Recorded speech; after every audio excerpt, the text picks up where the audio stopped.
I've listened to many speeches, not just today, but over the years. I've been coming here for the last 28 years, since I was a little boy. What I haven't never heard is a solution. We certainly come here for a day of remembrance, and indeed we should. But today should also be a day of analysis. How far have we got to get to our goal? How far have we got to get to our goal? The reason why I say this twice is because it has to be said twice, because no one's analysing it. I'm going to quickly talk about three nations, then I'm going to go briefly talk about the economics. Three nations just like us, minorities. Africa, South Sudan, they've been fighting for an independent nation the last 40 years. And you know what? Last year they got it. Our leaders know how they got it. We need to follow suit. I haven't got time to tell you how they got it. Google it. Feed your mind. And like the Vindadi said, arm yourself with facts. Let's move to another continent. India. The Gurkhas spread out on the left, Nepal, and then the other side, Darjeeling. They've attained greater autonomy. They have also been fighting for freedom, just like the Sikh since the 1980s. And they've achieved greater autonomy last year. How did they do it? Why haven't we got there? They've achieved it from the same people that we are seeking justice and freedom for. They haven't achieved it from somebody else, a Western power. It's from India. Learn from them. Our political leaders should learn from them if they're leading the battle. Move to another continent. Europe, here, 300 miles away from here, the Scottish National Party won a landslide victory in January. How? Because they won the hearts and minds of their people. This is what we're failing to do. The reason why they won the hearts and minds, because they got in the political system. It's a cliche, but they had their people where policies are made. They threw out the Labour and the Conservatives, the people who are there fighting freedom for. And part of their manifesto is independence. In 2-3 years' time, they will have a referendum. The economics of India. More importantly, the economics of Punjab. We need to scrap the word India and concentrate on Punjab.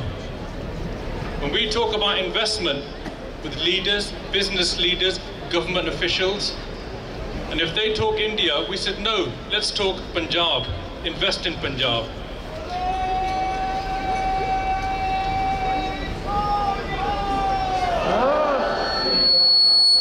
There are two ways to finish a nation off. Overtly, that's oppression, and that's what happened in 1984. And there's covertly, economically, and that is what has been happening since the last 50, 60 years without us even knowing it. Our banks have been nationalized, investment has been centralized, it's been diverted to other countries, to other industries.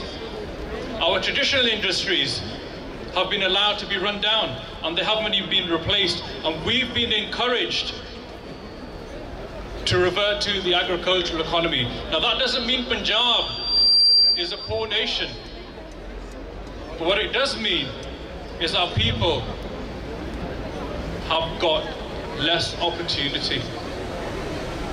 They have less prospects. Our farmers, the majority of them, have 4 or 5 acres of land. And if you work out the math, on a yearly basis, they are living on 100 rupees per head of their family. That's it.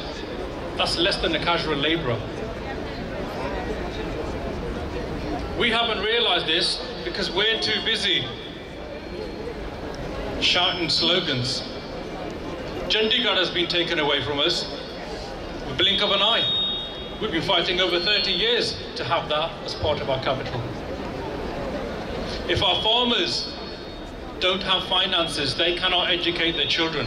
If the children can't be be educated, they will leave the villages. If they leave the villages to look for work and they don't find it, then they will come here to Britain. And that is what is happening. If we don't have our people in Punjab looking after our own affairs, then who will? Our village councils at one time used to be 6 or 7 heads, 6. They're not anymore.